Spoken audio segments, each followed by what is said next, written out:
Want to get to Ira Kaufman, Tampa Tribune NFL writer, sat down with Tony Dungy, and of course the comments that took over social media yesterday. And Ira kind enough to join us. When did you interview Tony Dungy, Ira?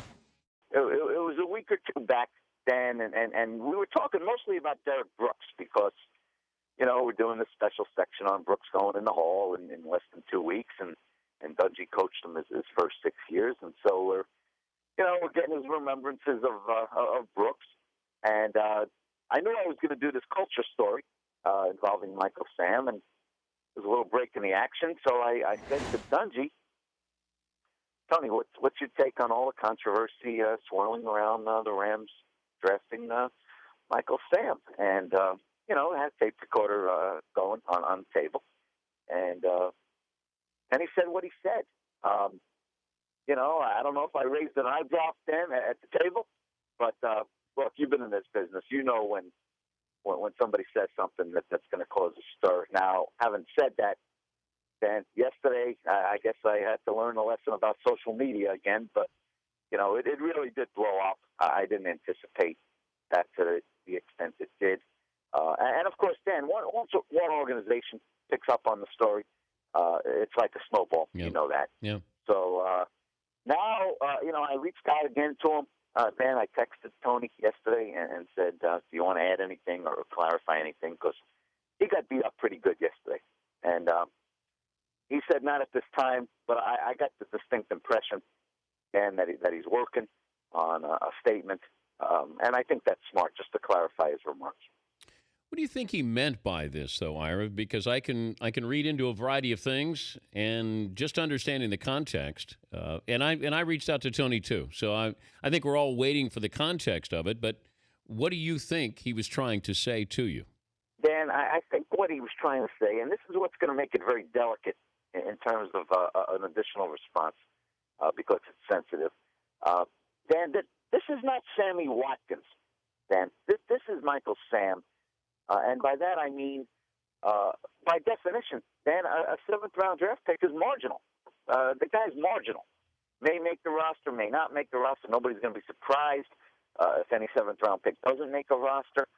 So I think it's almost like he's not worth the trouble. Now, you can't say that. That's a very crude way to put it, and Tony won't put it like that.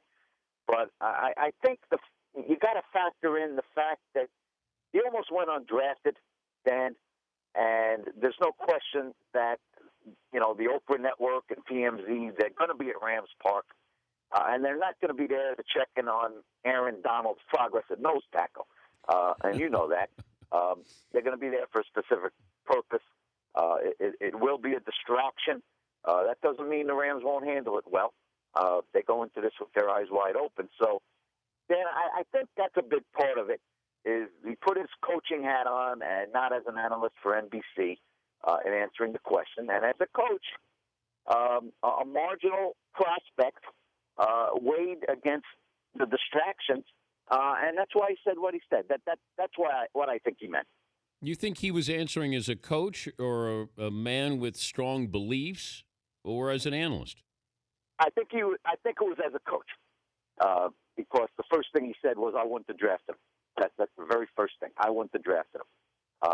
And he's never been a general manager, but he's a coach who has always had a strong input in the draft room. Dan, and I think he put his coach's hat on at that moment. Look, give him credit, Dan. He didn't take the politically correct tack. And you know Tony as well as I do. He speaks his mind. That's a plus. Having said that, Dan, and I don't want to speak for you, I'm a little surprised about what he said. I was surprised at the time.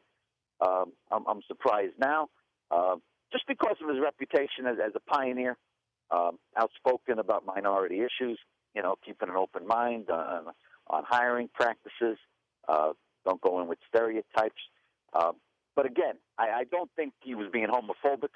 I think he's being accused of being that. And I think the main reason, Dan, that I think he needs to clarify it, and you've heard this line, I'm sure, with your listeners, people call in and say, I'm disappointed in Tony Dungy. That's a killer line for somebody like Tony Dungy.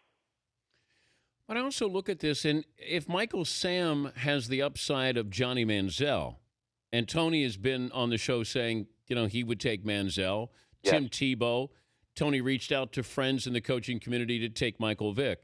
So the risk and the reward, and once again, we're forced to put it in our own context because Tony hasn't clarified here. So if Michael Sam has the upside of a Chris Long, does he then justify taking that with everything that goes along with Michael Sam? I think that's a good way to put it, Dan. That risk reward, I think you're right on with that. Now, he didn't say that, and how is he going to say it in a further clarification? You don't want to call a guy a marginal prospect, Dan. That's not the way Tony talks.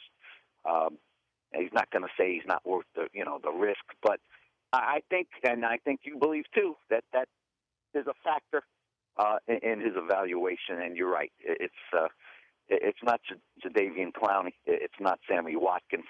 And it's Michael Sam. And you know what?